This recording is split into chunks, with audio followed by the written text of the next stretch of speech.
Go find your basket of fruit and pick out an apple you think looks good. Now, using a sharp cutting knife, carefully cut the apple at a slight diagonal so that it slices right through the center of the apple core. While we're here, let's save 2 of the seeds because we'll be needing them later. Now that we've got our 2 halves, let's take the side that still has the bottom attached and place it face down on a cutting board. We'll need to place 2 butter knives perpendicular with the top and bottom of the apple.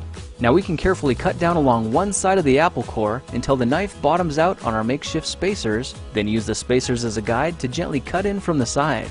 When the 2 cuts meet, you'll have an apple wedge that pops right out. And while we're here, let's cut a piece from the other side the same way. Now our goal with these is to cut out 3 more L-shaped wedges about a 1/4 inch thick. And this time, rather than cutting in sideways toward your fingers, try turning the piece over so you can cut downward and meet the first cut at the bottom. Now with a little wiggle, a new apple wedge should break free. If you repeat the process 2 more times, then stagger the pieces back together, the effect is a beautifully layered wing. Now just cut the other piece the same way and your swan's body should look like this. To make a place for the head, all we need to do is carefully cut into the front of the body and gently lift the pieces out to reveal a clean and fairly deep groove. At this point we can go ahead and grab the other half of the apple and place it between the butter knives like before. But this time, we're just going to use them as spacers to cut an even slice off the bottom. You can see that repeating this process 3 or 4 times gives us a nice variety of shapes and sizes. Now look for a piece that resembles a heart that's been slightly flattened on top.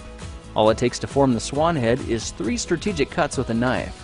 I made 1 angled cut to form the head, a horizontal cut to form the neck, and 1 slanted cut at the bottom for the base. Now you should be able to see how this is coming together. And to clean it up a bit, just use your knife to round off the sharp edges. All that's left now is to place the apple seeds where you think the eyes should go, then use the side of a butter knife to press them firmly into position. When both eyes look good, simply drop the neck into place, and you're done. You've just created a beautiful and decorative apple swan. I spritzed mine with a bit of lemon juice to help prevent it from turning brown, then put it on display to show off for our dinner guests later that night.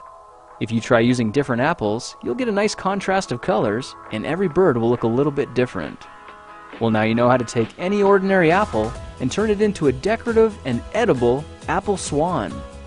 If you like this project, perhaps you'll like some of my others. Check them out at thekingofrandom.com.